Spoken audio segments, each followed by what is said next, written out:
Jai Masi Sabajanalai. Thank you so much for joining with us today. How are you guys doing? Hopefully you guys are doing well. म आशा गर्छु तपाईहरु सुरक्षित हुनुहुन्छ होला, safe हुनुहुन्छ होला, आफ्नो सेफ्टी मेजर्सहरु तपाईहरु फलो गर्दै हुनुहुन्छ होला। बितेको हप्ताहरुमा चाहिँ हाम्रो पास्टर बुवाले हामीलाई आत्मिकी युद्धको बारेमा अध्ययन गरिरहेको छ। अन्त आज चाहिँ हाम्रो फाइनल सिरिज हो। आई होप तपाईहरु यो सिरिज सुनेर आशिषित हुनुहुन्छ होला भन्दै। And let's go to the present worship now.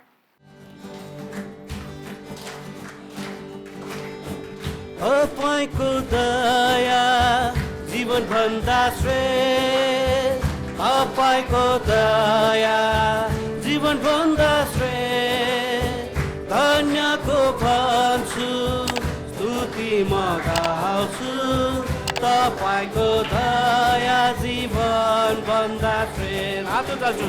हात चाल्दछु ईश्वरको नाउँमा, हात चाल्दछु यीशुको नाउँमा, धन्यको भन्छु स्तुति म गाउँछु, तपाईको दया जीवन भन्दा श्रेष्ठ।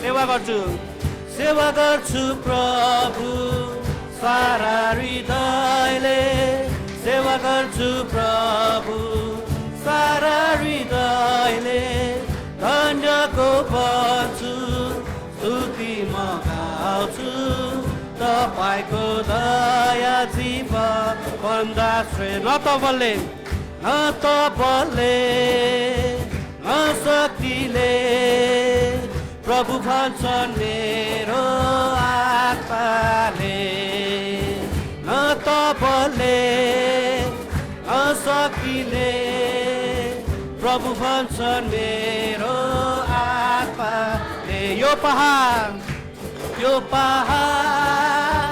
हट जानेछ, यो पहाड हट जानेछ, यो पहाड हट जानेछ, प्रभु भन्छन् मेरो आत्माले। न त बलले न शक्तिले प्रभु भन्छन् मेरो आत्माले। यो बिमार हट जानेछ, यो बिमार हट जानेछ, यो बिमार हट जानेछ, प्रभु भन्छन् मेरो आत्माले। न त बलले न शक्तिले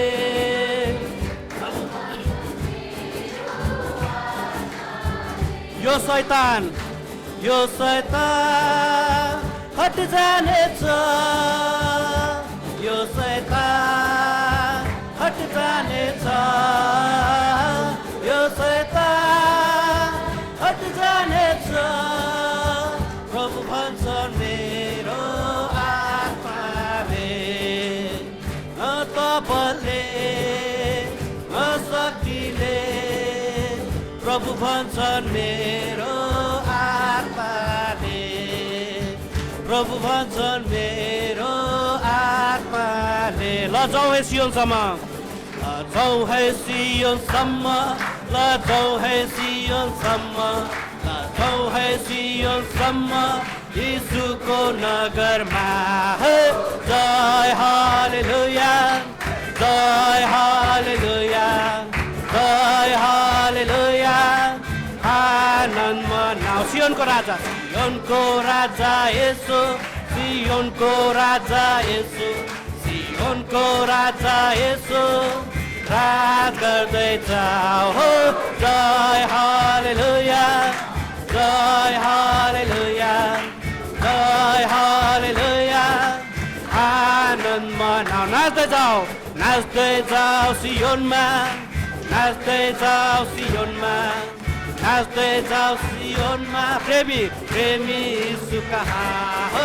जय हालेलुया, जय हालेलुया, जय हालेलुया, आनन्द मनाऊ। सियोनको राजा येशू, सियोनको राजा येशू, सियोनको राजा राजा यसो राज गर्दै जाऊ हो जय हालेलुया जय हालेलुया जय हालेलुया आनन्द मना प्रेमी छन् सियोनमा प्रेमी छन् सियोनमा प्रेमी छन् सियोनमा प्रेम गर्दै जाऊ हो जय हालेलुया जय हालेलुया जय हालेलुया आनन्द मना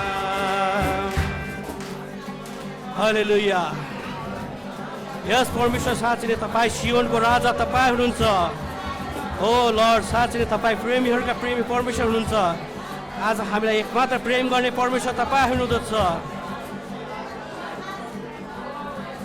हालेलुया परमेश्वर साँच्चै तपाईँ आज हाम्रो एकैको हृदयमा आउनुहोस् परमेश्वर तपाईँ सियोनको राजा तपाईँ हुनुहुँदछ साँच्चै नै परमेश्वर तपाईँको दया जीवनभन्दा श्रेष्ठ छ परमेश्वर बुबा साँच्चै नै परमेश्वर आज हामी आफूलाई धन्यको भन्छौँ तपाईँले हामीलाई सुन्नुभएको छ परमेश्वर बुबा हालेलुया जय हालेलुया जय हालेलुया जय हालेलुया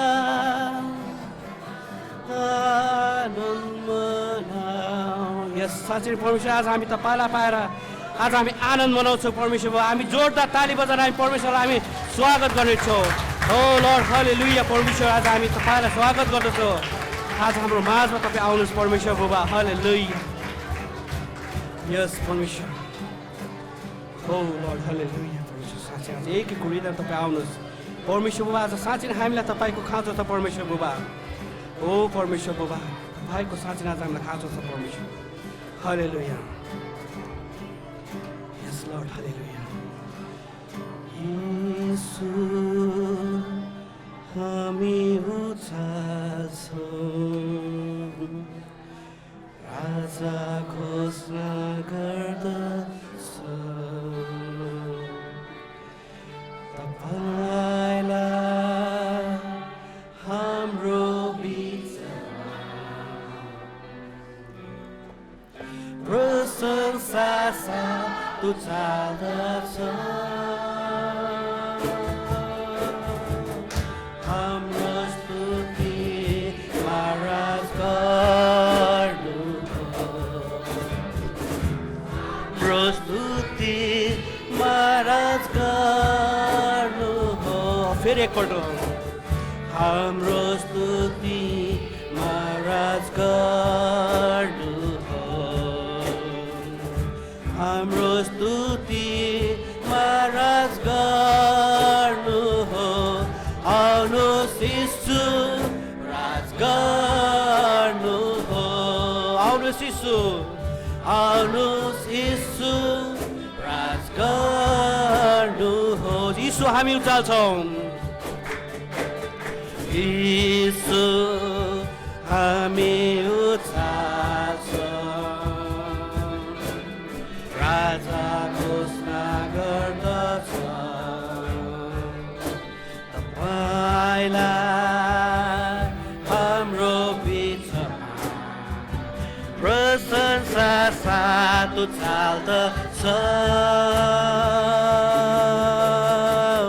हाम्रो स्तुति महाराज गर्नु हो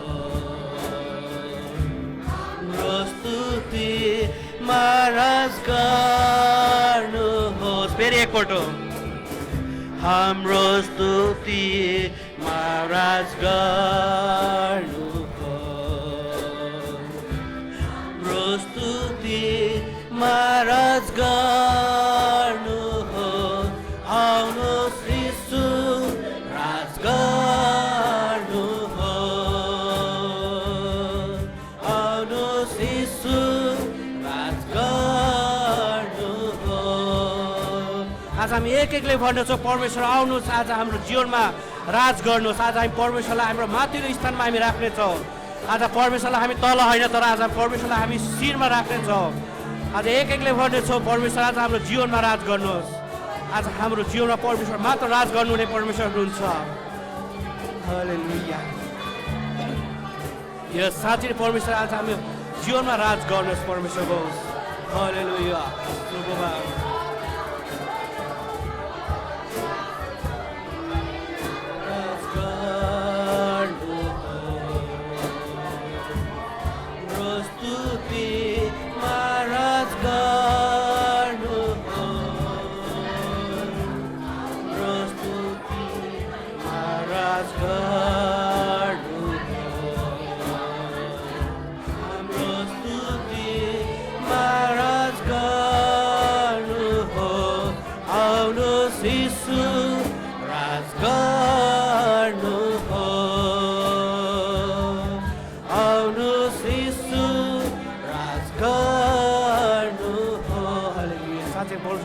जीवनमा राज गर्नुहोस् हालेलुया परमेश्वर साँच्चै तपाईँ महान परमेश्वर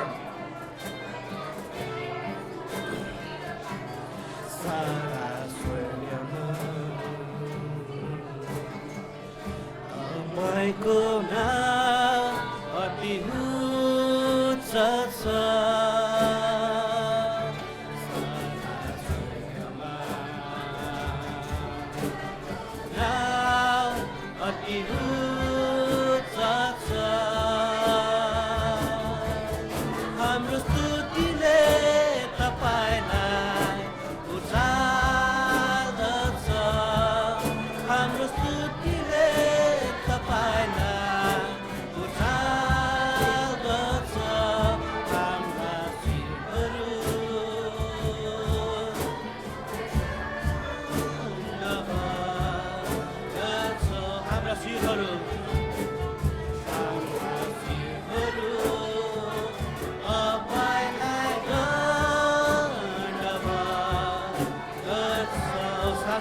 आज हाम्रो शिरहरू तपाईँमा हामी दण्डवत गर्दछौँ परमेश्वर बाबा आज हामी संसारको कुनै पनि कुरामा होइन आज हामी तपाईँको अगाडि हाम्रो शिरहरू हामी दण्डवत गर्दछौँ यस परमेश्वर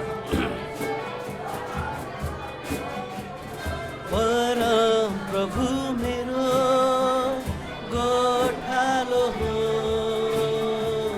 परम प्रभु मेरो गोठालो हो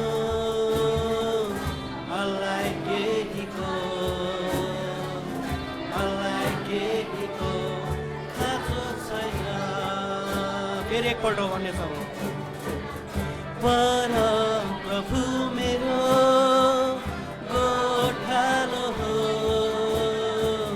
परम प्रभु मेरो गोठालो हो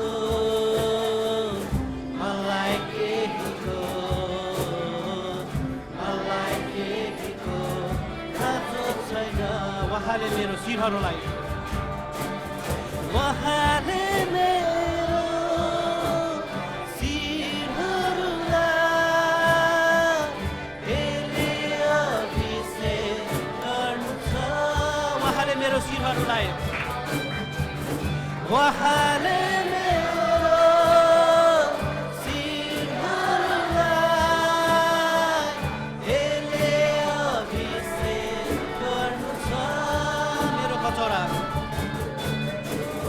मेरो कचौरा भरेर पोखिँदछ मेरो कचौरा भरेर पोखिँदछ परम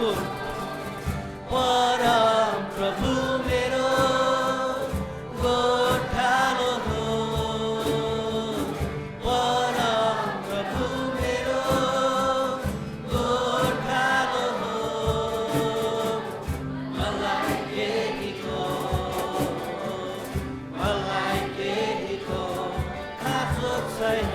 उहाँले मेरो पाइलाहरूलाई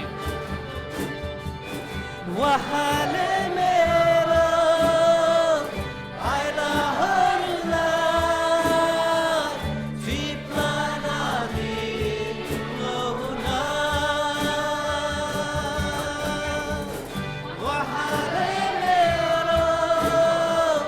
पाइलाहरूलाई चिप्लन दिनुहुन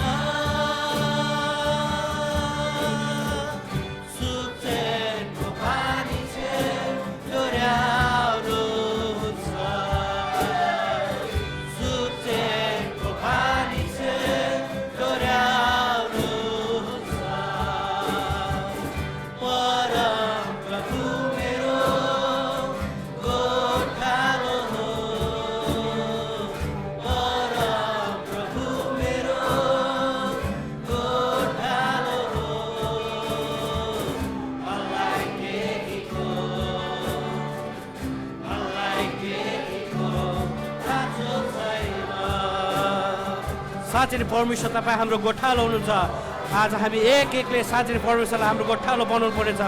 आज हामी कुनै पनि कुरोको खाँचो गर्नु हुँदै छैन। यस परमेश्वर बुबा तपाईँले आज हाम्रो पाइलाहरूलाई चिप्लन दिनुहुन्न। तपाईँले आज हाम्रो शिरहरूमा साँच्चै नै अभिषेकको तेलहरू लगाउनु हुँदछ परमेश्वर बुबा। हालेलुया। साँच्चै परमेश्वर तपाईँ आज हाम्रो हरहरा परमेश्वर बुबा तपाईँ आज हाम्रो जीवन हुनुहुन्छ परमेश्वर बुबा। ओ लर्ड साँच्चै परमेश्वर आज तपाईँले आज हाम्रो पाइलाहरूलाई कुनै पनि चिप्लने जग्गाहरूतिर लानु हुँदै छैन परमेश्वर बुबा। हालेलुया परमेश्वर साँच्चै तपाईँ महान परमेश्वरलाई हामी यस समय उचाल्दछौँ। ओ परमेश्वर तपाईँ आज हाम्रो जीवनमा आउनुहोस्। आज हाम्रो जीवनमा तपाईँले एउटा काम गर्नुहोस् परमेश्वर बुबा। तपाईँले आज हाम्रो जीवनमा अचम्मको कामहरू गर्नुहोस् परमेश्वर बुबा। आज हाम्रो परिवारमा तपाईँलाई हामी निम्ताउँदछौँ। आज हाम्रो मण्डलीमा तपाईँलाई हामी निम्ताउँदछौँ परमेश्वर बुबा। आज हाम्रो देशमा आज हाम्रो गाउँमा हामी परमेश्वर तपाईँलाई निम्ताउँदछौँ परमेश्वर बुबा। तपाईँ आज हाम्रो जीवनमा आउनुहोस् परमेश्वर बुबा। आज एक एकले आज तपाईँमा घुँडा टेक्न सकेको होस् परमेश्वर बुबा। साँच्चै परमेश्वर बुबा तपाईँलाई हामी धन्यवाद दिँदछु समयको निम्ति परमेश्वर बुबा। आज एकत्रित हुने यो मौका दिनुभएको निम्ति तपाईँलाई धन्यवाद दिँदछु। धन्यवाद चढाउँछु परमेश्वर तपाईँलाई। साँच्चै तपाईँ महान परमेश्वरलाई हामी उछाल्दछौँ। हालेलुया परमेश्वर बुबा। धन्यवाद दिँदछु परमेश्वर तपाईँलाई धन्यवाद दिँदछु। आज हाम्रो एक एकको जीवन तपाईँ आउनुहोस्। आज हरेकको जीवन तपाईँले कामहरू गर्नुहोस् परमेश्वर बुबा। सो आज हामी कन्टिन्यू रूपमा हाम्रो आत्मिकी युद्ध द स्पिरिचुअल वारफेयरको बारेमा हामी तेस्रो हप्तामा छौँ। अनि तेस्रो हप्तामा पनि हामी हेरिराखेका छौँ हाम्रो आत्मिकी युद्ध। अनि आज हामी हेर्नेछौँ आत्मिकी युद्धको तेस्रो युद्ध जो चाहिँ हाम्रो युद्ध चाहिँ आत्मिकी युद्ध हो। अघि हामीले अगाडिको हप्तामा हेऱ्यौँ हाम्रो शारीरिक युद्धको बारेमा। अनि बाइबलले हामीलाई भन्छ एफिसीको पुस्तक 6 अध्यायको 12 पदले हाम्रो युद्ध चाहिँ शरीर र रगतको विरुद्धमा होइन। पावल प्रेरितले भन्नुहुन्छ कोही देशको विरुद्धमा, राष्ट्रको विरुद्धमा, जातिको विरुद्धमा हाम्रो लडाइँ होइन, हाम्रो युद्ध होइन। हाम्रो छरछिमेकीको विरुद्धमा, हाम्रो साथीको विरुद्धमा हाम्रो लडाइँ होइन, हाम्रो युद्ध होइन। हामीले त्यो गर्न हुँदैन। तर पावल प्रेरितले भन्नुहुन्छ हाम्रो युद्ध चाहिँ प्रधानताहरूको विरुद्धमा, शक्तिहरूको विरुद्धमा, अन्धकारका शक्तिहरूको विरुद्धमा होइन, त्यसले जक्कडिएका जग्गाहरूको विरुद्धमा अनि स्वर्गीय स्थानहरूमा भएका दुष्टका सेनाहरूको विरुद्धमा हाम्रो आत्मिकी युद्ध हो हाम्रो युद्ध चाहिँ। आमेन। त्यो कारण प्रत्येक क्रिस्चियनहरू लड्ने लडाकुहरू हो। प्रत्येक क्रिस्चियनहरू आत्मिकी लडाकुहरू, आत्मिकी योद्धाहरू हुन्। उनीहरू शरीरहरूसँग लडाइँ गर्दैनन्, मानिससँग लड्दैनन्, मानिससँग झगड्दैनन्, मानिससँग झगडा गर्दैनन्। तर यी योद्धाहरू आत्मिकी युद्ध चाहिँ उनीहरूले प्रत्येक दिन लड्नु पर्दछ। आमेन। आत्मिकी युद्ध प्रत्येक दिन लड्नु पर्दछ। हामी बिहान उठेदेखि बेलुकासम्म हामी सङ्घर्ष गर्नु पर्दछ धेरै कुराहरूसँग बच्नको निम्ति, धेरै कुराहरूसँग हाम्रो आत्मिक स्तर जोगाइराख्नको निम्ति। किनभने पहिलो युद्ध हाम्रो शरीर नै हाम्रो शत्रु हो। अस्ति हामीले हेऱ्यौँ पहिलोपल्ट हाम्रो विरोधी हो। बाइबलले हामीलाई पुरानो मनुष्य त भन्दछ। पहिलो पत्रुस 2:11 लेखिएको छ, पढिदिनुहोस्। पहिलो पत्रुस 2:11।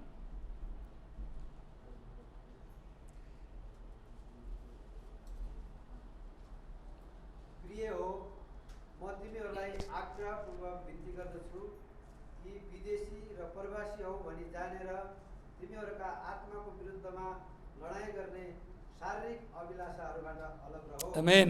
वचनले के भन्दछ? हाम्रो शारीरिक अभिलाषाहरूबाट हामी जोगिनुपर्छ। शारीरिक अभिलाषा भनेको के हो? शरीरले गर्न खोज्ने कामहरू। हेर्नुहोस् है, परमेश्वरले जब मानिसलाई सृष्टि गर्नुभयो, मानिसमा तीनवटा कुराहरू छन् हैन? आत्मा, शरीर अनि प्राण, तीनवटा कुराहरू छन्। अनि आत्मा र शरीर चाहिँ जहिले पनि झगडा गरिरहन्छ, लडाइँ गरिरहन्छ हैन? आत्माले आत्मिकी कुरा खोज्छ अनि शरीरले शारीरिक कुरा खोज्छ। शरीरले मिठो मिठो खाने कुरा, राम्रो राम्रो लाउने कुरा, शरीरले ईर्ष्याको कुराहरू, वैमनस्यताको कुराहरू, व्यभिचारका कुराहरू, लडाइँका कुराहरू, झगडाका कुराहरू, संसारले गरेका काम गर्न चाहने कुराहरू शरीरले खोजी गर्दछ। अनि शरीरले भन्छ मलाई त्यस्तै चाहिँदछ, तर आत्माले भन्छ होइन त्यो गर्न हुँदैन। अनि यो दुई बिचको लडाइँ सुरु हुँदछ। त्यो कारण हामीले पहिलो लडाइँ शरीरको विरुद्धमा हामीले जित्न सक्नुपर्दछ, शरीरका अभिलाषाहरूलाई जित्न सक्नुपर्छ। बाइबलले के भन्छ रोमीको पुस्तकमा चाहिँ ओल्ड मेन भन्छ होइन। ओल्ड मेन भन्नुको मतलब ओल्ड नेचरहरू, पुरानो प्रकारको हाम्रो चरित्रहरू जसलाई हामीले के गर्न सक्नुपर्छ, क्रुसमा झुन्ड्याउन सक्नुपर्दछ।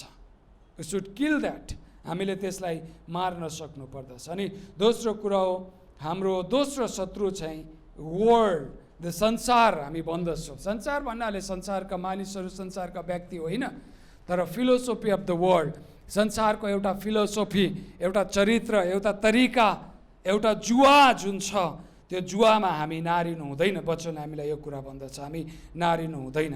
हालेलुया, हामी संसारको जुवामा नारिँदैनौँ। त्यसै कारण त पहिलो यूहन्ना 2:15-17 भन्छ संसारलाई वा संसारमा भएका कुनै पनि थोकलाई प्रेम नगर। यदि कुनै मानिसले संसारलाई प्रेम गर्छ भने पिताको प्रेम त्यसमा हुँदैन, किनकि संसारमा भएका सबै थोकहरू अर्थात् शरीरको अभिलाषा, आँखाको अभिलाषा, जीवनको सेकी पिताबाट आएका होइनन्, तर संसारबाट आएका हुन्। संसार पनि बिति जान्छ र संसारको अभिलाषा पनि बितेर जान्छ, तर परमेश्वरको इच्छा पालन गर्ने चाहिँ सदा सदा रहिरहँदछ, त्यो चाहिँ सधैँको निम्ति रहिरहन्छ। हालेलुया, संसार बिति जान्छ, संसारमा भएका अभिलाषाहरू पनि बितेर जानेछन्। आमेन। हामीले माया गरेको कुरा, हामीले प्रेम गरेको कुरा, हामीले किनेको कुरा, पैसा तिरेर हामी कति माया गर्छौँ। मेरो वार्डरोबलाई म पुरै खाली गर्नै सक्दिनँ, किनभने त्यहाँनिर मेरो श्रीमतीले दिएको लुगा छ होइन, मेरो आफ्नो मान्छेले दिएको लुगा छ, अस्ति क्रिसमसमा पाएको गिफ्टहरू पनि छ, त्यसलाई म खाली गर्नै सक्दिनँ। किनभने यो हेऱ्यो अनि फलानले दिएको, अनि यो हेऱ्यो फलानले दिएको, तर ती सबै कुरा के हुनेछन्, एक दिन नष्ट भएर जानेछन्। बाइबलले भन्दछ तर परमेश्वरलाई प्रेम गर्ने मानिस चाहिँ सदा सदा जीवित रहनेछ। हालेलुया, यो जीवनपछि पनि उनी जीवित रहनेछ। त्यो कारण हामी आत्मिकी लडाइँमा छौँ, हामी त ख्रिस्टका सेनाहरू हौँ, हामी युद्ध गर्ने मानिसहरू हौँ। हालेलुया, तर शरीरको विरुद्धमा युद्ध गर्दैनौँ है, मानिसहरूसँग लडाइँ गर्दैनौँ, मानिसहरूसँग झगडा गर्दैनौँ, तर आत्मिकी सेनाहरू जसले हाम्रो क्रिस्चियन जीवनलाई, जसले हाम्रो विश्वासी जीवनलाई तहस नहस बनाउन खोज्छ, त्यसको विरुद्धमा हामी लडाइँ गर्नेछौँ। हालेलुया, अनि हामी जित्नेछौँ। दुईटा कुरा युद्धमा हुँदछ, युद्धमा दुईटा कुरा हुँदछ। के हुन्छ तपाईँलाई थाहा छ? कि जितिन्छ कि चाहिँ हारिन्छ। त्यो कारण हामीले शरीरलाई जित्न दिउँ भने हाम्रो क्रिस्चियन जीवन हामीले हार्यौँ। हालेलुया, हामीले आत्मालाई जित्न दिउँ भने हामीले आत्मिक जीवन जित्यौँ। हालेलुया, अनि यो आत्मिक जीवन जित्नको निम्ति दुईवटा कुरालाई हामीले जितिसक्नुपर्छ, अनि मात्र हामी तेस्रो लडाइँमा जान सक्छौँ, तेस्रो युद्धमा।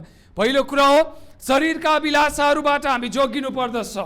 प्रियहरू, खानलाई मिठो लाग्ने, सुँघ्नलाई सुगन्धित लाग्ने, आँखाले चिटिक्क परेको देखिने सबै कुराहरू आत्मिकी जीवनको निम्ति फाइदाजनक हुँदैनन्।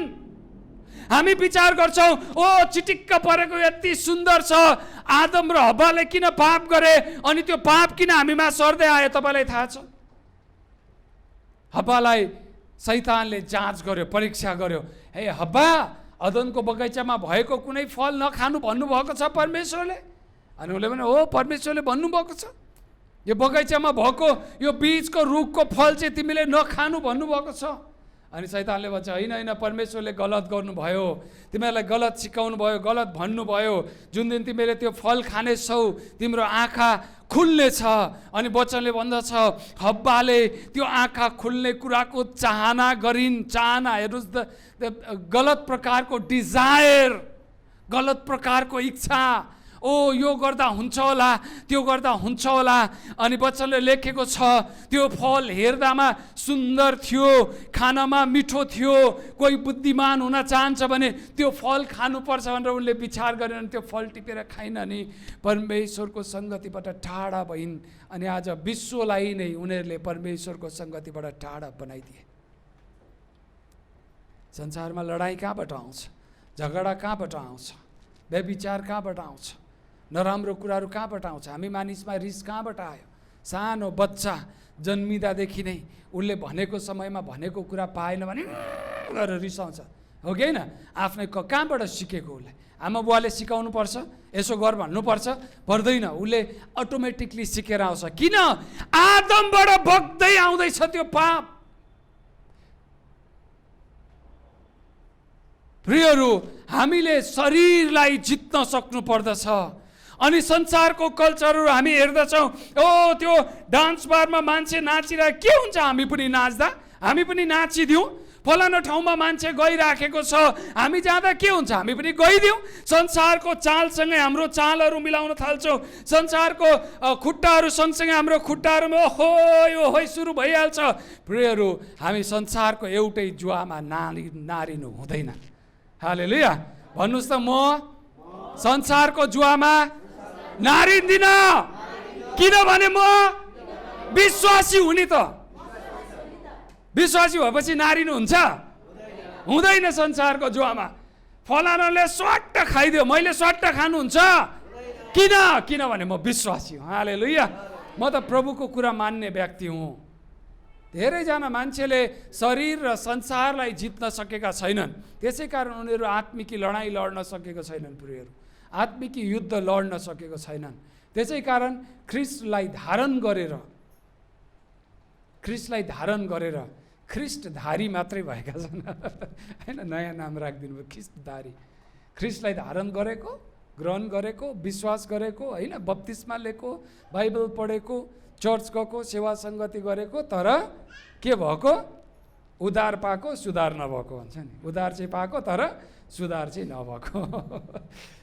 हामीले हाम्रो शरीर अनि त्यसपछि हाम्रो आत्मालाई जोगाउनको निम्ति संसारसँगको सङ्घर्ष जित्नुपर्छ। नम्बर 3 मा छौँ आज हामी, तेस्रो युद्धमा छौँ। तेस्रो युद्ध चाहिँ हो हाम्रो शत्रु जसको विरुद्धमा हामीले लड्नु पर्दछ। ओके, यस वचनले भन्छ, पहिलो पत्रुस 5:8ले सचेत रहो, जागा रहो, तिमीहरूको शत्रु दियाबलस कसलाई भेट्टाउँ र खाइहालौँ भनेर गर्जने सिंह झै खोजेर हिँडिराखेको हुँदछ। हामी विचार गर्छौँ यहाँ कहाँबाट सिंह आउँछ, तर वचनले भन्दछ तिमीहरूको शत्रु दियाबलस चाहिँ गर्जने सिंह जस्तै घुर घुर्दै हामीहरूको माझमा घुमिराखेको छ। अहिले हामी यहाँ बोल्दैछौँ, हामी यहाँ बसिराखेको, हाम्रो माझमा पनि त्यो घुमिराखेको छ। उसले चान्स खोजिराखेको छ कि विश्वासीहरूले कहिले त्यो मौका दिन्छन् मलाई भित्र छिर्नलाई। अनि विश्वासीको जीवनमा भित्र छिर्यो भने के हुन्छ? के हुन्छ? तपाईको घरमा राति चोर आयो, तपाईको घरलाई टकटक ढकढक्यायो, अनि तपाईँले को भनेर सोध्नु भयो। उसले भन्छ म चोर हुँ। अनि तपाईँले के गर्नुहुन्छ? बिस्तारो ढोका खोल्नुहुन्छ, यो चोर हो कि होइन। अनि त्यो बेला के गर्छ उसले के गर्छ? एउटा खुट्टा ढोकाबाट भित्र छिराइसकेपछि तपाईँको घरलाई के गरिदिन्छ? तहस नहस बनाइदिन्छ। तपाईँले उसलाई भित्र छिर्ने मौका दिनु हुँदैन, किनभने हाम्रो हृदयमा सानो जग्गा छ, सानो स्थान मात्रै छ, त्यहाँ चाहिँ हामीले प्रभु येशूलाई बसाइसकेका छौँ। प्रकाश 3:20ले के भन्छ? म तिमीहरूको ढोकालाई ढकढक्याउँदछु, यदि कसैले मेरो स्वर सुन्दछ र ढोका खोलिदिन्छ भने म त्यसकोमा भित्र आउनेछु र म त्योसँग भोज खानेछु अनि उसले मसँग भोज खानेछ। यदि हाम्रो हृदयको ढोकालाई ढकढक्याएको बेलामा हामीले त्यो स्वर चिनेनौँ भनेदेखि हामीलाई गलत बाटोमा हिँडाउने त्यो लुसिफरले, त्यो डेमोन्सले, त्यो शैतानले, त्यो डेभिलले हामीलाई के गर्दछ? उसको कब्जामा लिँदछ अनि उसकै हातमा नचाउँदछ। अनि हामीलाई हाम्रो आमा बुवाले भनेको कुरा गल्ती लाग्छ, पास्टर बुवाहरूले भनेको कुरा गल्ती लाग्छ, साथीहरूले दिएको सल्लाह गल्ती लाग्दछ, अनि हामी संसारको चालसँग नाच्न थाल्दछौँ। प्रियहरू, संसारको कुराहरूसँग हामी लड्दै थियौँ, अब हामी दुष्ट दियाबलसको युक्तिसँग लड्नु पर्दछ। दियाबोलसले हामीलाई कसरी कतिखेर भेट्टाउँ र खाइहालौँ भनेर गर्जने सिंह जस्तै खोजिएर हिँडिराखेको हुँदछ। हालेलुया। तर हामी त्योबाट के गर्न सक्नुपर्छ? बच्न सक्नुपर्छ। हालेलुया। हामी त्योबाट के गर्न सक्नुपर्छ? त्यसले विभिन्न प्रकारको हतियारहरू प्रयोग गर्छ। AK-47 टुटुटुटुटु चलाइदिन्छ होइन, हामीलाई नोक्सान पुर्याउने काम गर्दछ। तर हामीले के गर्नुपर्छ? त्यसलाई मौका दिनु हुँदैन। त्यहाँ अहिले हतियारहरू छन्, हामी हेर्नेछौँ कुन कुन हतियारहरू कसरी प्रयोग गर्ने दियाबलसको विरुद्धमा।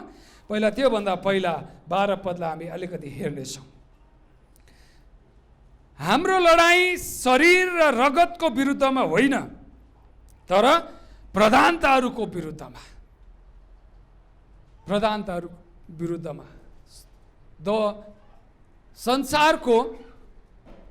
संसारलाई चलाउने सामर्थ्यको विरुद्धमा होइन, सामर्थ्यको विरुद्धमा, शक्तिहरूका विरुद्धमा, वर्तमान अन्धकारका सांसारिक शासकहरूको विरुद्धमा हाम्रो लडाइँ थियो। आज संसारलाई अन्धकारले ढाकेको छ। ओके, त्यहाँ ख्रिस्टको ज्योति परेको छैन। रोग कहाँबाट आउँछ? बिमार कहाँबाट आउँछ? झै झगडा कहाँबाट आउँछ? राष्ट्रहरूमा विद्रोह कहाँबाट आउँछ? झै झगडा कहाँबाट आउँछ? त्यो अन्धकारको शक्तिले रुल ओभर गर्न खोज्दछ। त्यसले मानिसहरूलाई आफ्नो कब्जामा लिन चाहदछ। म तँलाई मेरो कब्जामा लिन्छु, त लडाइँ गर, त झगडा गर होइन, तैँले जित्न सक्छस्। अनि कयौँपल्ट नोक्सानमा पुर्याइदिँदछ। विश्वासी जीवनमा पनि कयौँपल्ट अन्धकारले आफ्नो शक्ति जमाउन खोजिराखेको हुन्छ। त्यसले आफ्नो पावर, आफ्नो शक्ति हामीमा प्रयोग गर्न खोज्छ। विश्वासीलाई पनि उसले जाँच्न खोज्छ, यति त हो, के हुन्छ र? अनि हामी एउटा ठुलो परीक्षामा पर्दछौँ, जसले गर्दा हामीले आत्मिकी जीवन गुमाउनु पर्दछ। त्यो कारण सांसारिक शासक भनेको मतलब देशको CM-PM को कुरा गरेको होइन, जसले चाहिँ वर्ल्डलाई रुल गरिराखेको छ होइन। मैले भनिराखेको छु, आज नयाँ नयाँ व्यवस्था, नयाँ नयाँ कानुन, नयाँ नयाँ नियमहरू बनाउने संसारको शासकहरू, संसारको शक्ति हातमा भएको चिजहरू। बाइबलले जे कुरा भन्छ त्यसको विरुद्धमा रुल्स बनाउने प्रधानताका शक्तिहरू। पावलले यो कुरा लेख्दै गर्दा उनलाई थाहा थियो रोमी साम्राज्यमा भएको लडाइँहरू, रोमन्सहरूको युद्धहरू उनलाई थाहा थियो। अनि उनले विचार गर्दथे कि हामी चाहिँ एउटा सैनिक जस्तो तयार हुनुपर्दछ, हाम्रो विरुद्ध राष्ट्रको विरुद्धमा होइन, जसरी रोमन्सहरू लडिराखेका छन्। त्यो कारण पावल प्रेरितले विचार गर्दछन् हाम्रो युद्ध चाहिँ वर्तमान अन्धकारका संसारिक शासकहरू। यूहन्ना 12:31 अब यस संसारको न्याय हुन्छ, यस संसारको शासक बाहिर फालिनेछ। त्यसै गरिकन 16:11 यूहन्नाले भन्छ र न्यायको विषयमा, किनभने यस संसारको शासकलाई दण्डाज्ञा भइसकेको छ। हेर्नुहोस् है, संसारलाई चलाउने एउटा शासक छ अरे होइन, संसारलाई रुल्स गर्ने एउटा शासक छ, एउटा उसको आफ्नो छुट्टै साम्राज्य छ। अनि त्यसले चाहिँ हामीलाई विरोध ल्याउने कुराहरू गर्छ, विरोध ल्याउने कामहरू गर्दछ। अनि क्रिस्चियन जीवनलाई भत्काउने काम गर्दछ। त्यो कारण हामी त्यसको विरुद्धमा खडा हुन सक्नुपर्छ, त्यसको विरुद्धमा लड्न सक्नुपर्छ। लुसिफरको कुरा गरेको छ, वर्तमान अन्धकारका सांसारिक शासकहरूको कुरा गरेको छ, स्वर्गीय स्थानमा भएका दुष्टाइका आत्मिकी सेनाहरूको विरुद्धमा।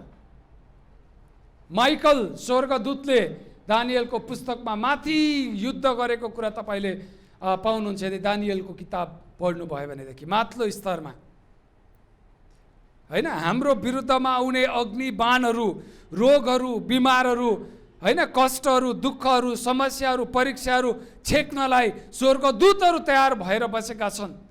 तर अर्कोतिर दुष्टले के गरिराखेको छ? उसको अग्निबाणहरू हानिराखेको छ। विश्वासीहरूको परिवारमा फाटो ल्याउने अग्निबाण, विश्वासीहरूको श्रीमान र श्रीमतीमा छुट्टा नाम ल्याउने अग्निबाण, विश्वासीहरूको छोराछोरी र आमा बुवाको बिचमा झैझगडा ल्याउने अग्निबाण, अनि त्यसपछि रोग बिमारको अग्निबाणहरू, अनि त्यसै गरिकन समस्याका अग्निबाणहरू ल्याउन उसले हर प्रयत्न कोसिस गर्छ, तर विश्वासीहरू जब चुक्छ नि अनि सबै कुरा चक्कानाचुर हुँदछ। त्यही कारण विश्वासीहरू जहिले पनि के गर्नु पर्यो, एकदमै हतियारसँग सुसज्जित हुनु पर्यो, तयारी हुनु पर्यो। किनकि हामीलाई कहाँ भेटौँ र निलिहालौँ भनेर त्यो के गरिराखेको हुन्छ, घुमिराखेको हुन्छ। त्यसले हामीलाई कहाँ भेटौँ र निलिहालौँ भनेर घुमिराखेको हुन्छ। हालेलुया। हामी आत्मिक युद्धमा छौँ प्रियहरू, हामी तयारी हुनुपर्दछ। आउनुहोस् हामी अर्को खण्डमा हेर्नेछौँ आत्मिक युद्धको तयारी। आत्मिक युद्धको तयारी, रेडी हुनुहुन्छ? ओके, हामी हेर्नेछौँ हाम्रो युद्धको तयारी 12-13 पदबाट। अघि हामीले 12 पदलाई हेऱ्यौँ, एफिसी 6 अध्यायको 12 पदलाई। अब 13 पदले भन्छ, यसै कारण परमेश्वरका सारा हात हतियार उठाऊ र यसरी खराब दिनको सामना गर्न सक र सबै काम गरेर खडा हुन सक्ने हो। एकपल्ट एकजना पास्टरले प्रिचिङ गर्दै थियो बिर्ता मोड झापामा। यो वचन चाहिँ सिल्लीगुडीमा प्रचार गर्दै गर्दा एकजना पास्टरलाई पुलिसले समातेर लिएर गयो अरे। किन भनेको पास्टरले चाहिँ लडाइँ गर्ने कुरा सिकाउँदै थियो भनेर, होइन। हाम्रो लडाइँ चाहिँ हतियारहरू उठाएर लडाइँ गर्ने कुरा होइन। हेर्नुहोस् है, आत्मिक हतियारहरू पनि हामी हेर्नेछौँ। पौल प्रेरितले रोमी सिपाहीहरू कसरी युद्धमा जान्थे भन्ने कुराको राम्रो अनुभव बटुलेका थिए। उनलाई थाहा थियो उनले कस्तो खालको जुत्ता लगाउँथे, यहाँ लगाउने होइन छुट्टै प्रकारको कुरा, तिग्रामा लगाउने पाता, छातीमा लगाउने सिल्डहरू जसलाई हामी ढाल भन्दछौँ, त्यसै गरिकन टाउकोमा लगाउने टोपहरू, हातमा बोक्ने अर्को प्रकारको ढाल, होइन, जसले छेक्दछ सिल्ड भन्दछौँ, अनि सिल्डहरू बोकेको। अनि त्यसै गरिकन हातमा 2 प्रकारका तरबारहरू बोक्दथे उनीहरूले, एउटा छोटो तरबार अनि एउटा लामो तरबार। लामो तरबारले पर युद्ध गर्थेन्, छोटोले नजिक भएकोहरूलाई उनीहरूले आक्रमण गर्दथे। अनि यस्तो प्रकारको सबै कुरा देखेका थिए। त्यसै कारण पावलले त्यो अनुभव बटुल्दै भन्छन्, यसै कारण परमेश्वरको सारा हात हतियार उठाओ र यसरी खराब दिनको सामना गर्न सक र सबै काम गरेर तिमीहरू खडा हुन सक। 11 पदमा हेर्नुहोस् न, दियाबलसका युक्तिका विरुद्ध खडा हुन सक्नलाई परमेश्वरका सारा हात हतियारहरू धारण गर। तिमी परमेश्वरको वचनले भन्छ सारा हात हतियारहरू तिमीहरूले धारण गर, किनकि तिमीहरू आफू सुरक्षित हुनुपर्दछ। साथसाथै युद्धमा भएका लडाइँ गर्ने व्यक्ति के गर्दछ? सुरक्षित हुनु मात्रै ठुलो कुरा हो? सुरक्षित भयो, हामी के गर्नुपर्छ? अगाडि बढ्नु पनि पर्दछ। लडाइँ गर्ने मान्छेले युद्ध त्यसै जित्दैन। आफू सुरक्षित छ, म सुरक्षित छु भइगयो नि भनेर भएन। तर हाम्रो पाइलाहरू के गर्नुपर्छ? अगाडि बढ्नुपर्छ, अनि मात्रै उसले युद्ध जित्छ। साथै विश्वासको ढाल उठाऊ जसबाट तिमीहरू दुष्टका सबै अग्निबाणहरू निभाउन सक्नेछौ। विश्वासको ढाल, अघि हामीले के हेऱ्यौँ? छातीपाता, सिल्ड। अब के भन्छ वचनले? विश्वासको ढाल उठाऊ। तिमीहरू विश्वासी हो कि होइन? हो कि होइन? हामीहरू विश्वासी हौ कि होइनौ? हामीहरू विश्वासी हो। त्यही कारण विश्वासीले नै विश्वासको काम गरेन भने विश्वासको ढाल भयो त? मान्छेले के भन्छ? यो कस्तो खालको अविश्वासी विश्वासी भन्छ कि भन्दैन? मान्छे चाहिँ विश्वासी भन्छ तर अविश्वासी प्रकार हो। त्यही कारण हामी विश्वासीहरूले विश्वासको ढाल उठाउनु पर्दछ, होइन। परमेश्वरसँगको हाम्रो विश्वास, पवित्र आत्मासँगको विश्वास, मानिसहरूसँगको विश्वास, अनि अरूलाई विश्वास योग्य हाम्रो जीवन हुनुपर्दछ। त्यसपछि के गर? मुक्तिको टोप लगाऊ, हेलमेट। ओके, हेलमेट चाहिँ मुक्तिको लगाउनु पर्दछ। अस्ति मैले कसको घरमा घरेलु सङ्गति हुँदै गर्दा होइन, हामी यहाँनिर हामीलाई निश्चित छ कि छैन हामीले मुक्ति पाएका छौँ कि छैनौँ भनेर? छौँ कि छैन? हामी प्रत्येकलाई निश्चित छ कि हामीले मुक्ति पाएका छौँ। यस, तपाईँले अरू संसारको धनी मान्छेलाई सोध्नुहोस्, धार्मिक मान्छेलाई सोध्नुहोस्, ठुला ठुला पुजारीहरूलाई सोध्नुहोस्, तपाईँ स्वर्ग जानुहुन्छ भने नि आम नट स्योर भन्छ। तर क्रिस्चियन मस्ट बी स्योर। हामी स्योर हुनुपर्छ, किनभने त्यो हाम्रो हक र अधिकार हो। त्यो कारण हामीले के गर्नुपर्छ? मुक्तिको टोप लगाउनु पर्दछ। हामी मुक्ति पाएकाहरू हौँ, हामी सेफ भएकाहरू हौँ। हालेलुया। अनि त्यसै गरिकन अनि अन्तिममा भन्छ, अन्तिम होइन अझै एउटा, पवित्र आत्माको तरबार ल्याऊ र जो चाहिँ परमेश्वरको वचन हो। पवित्र आत्माको तरबार, ओके, पवित्र आत्माको तरबार। मैले अघि भनिहालेँ 2 प्रकारको तरबारहरू, पवित्र आत्माको तरबार अनि वचनको तरबार। 2टा प्रकारका तरबारहरू हामीले लिनुपर्छ। ओके, दुई प्रकारको तरबार, एउटा लामो तरबार, एउटा छोटो तरबार, पवित्र आत्माको तरबार अनि परमेश्वरको वचनको तरबार। हालेलुया, हालेलुया। चाहिँ नेक्स्ट वचनले भन्छ, 18ले भन्छ र प्रार्थना बाँकी नै रहेछ। हालेलुया। क्रिस्चियनहरूको अर्को एउटा हतियार चाहिँ प्रार्थना हो। कतिजनालाई प्रार्थना गर्न मन लाग्दैन? प्रार्थना गर्न बस्यो के हुन्छ? हाम्रो प्रार्थना गर्ने बेलामा चाहिँ बेलुका पनि बिहान पनि के गर्छ अरे? शैतानले पिङ खेल्छ अरे, चचौ यहाँ आँखाको परेलामा नि पिङ थाहा छ, स्विङ स्विङ होइन, पिङ लगाएर हुँ हुँ पिङ खेल्छ अरे क्या। अनि बसिरहेलाई यस्तो भइहाल्छ, मान्छे निदाइहाल्छ आधाउधी। चर्चमा पनि कहिले कहिले बस्दा बस्दै होइन आँखा झ्याप्पै भइहाल्छ। हालेलुया। त्यस्तो हुन्छ कि हुँदैन? तर वचनले के भन्दछ? प्रार्थना पनि हाम्रो हतियार हो। हालेलुया। प्रार्थना हतियार हो, पवित्र आत्मा हतियार हो, परमेश्वरको वचन पनि हतियार हो। विश्वासको हामीले ढाल उठाउनु पर्दछ, धार्मिकताको छातीपाता लगाउनु पर्दछ, सत्यताले हाम्रो कम्मर कस्नु पर्दछ। अनि त्यसै गरिकन मुक्तिको टोप हामीले लगाउनु पर्दछ। हालेलुया। हामी सबैजना उठौँ एकछिन, हामी सबैजना उठौँ। हामी आत्मिक युद्धको तयारी गर्दैछौँ। हाम्रो युद्ध संसार र संसारमा भएका थोकहरू, मासु र शरीरको विरुद्धमा होइन, रगतको विरुद्धमा होइन, मानिसहरूको विरुद्धमा होइन, तर हाम्रो युद्ध आत्मिक स्तरमा भएका दुष्ट्याइका सेनाहरूको विरुद्धमा हो।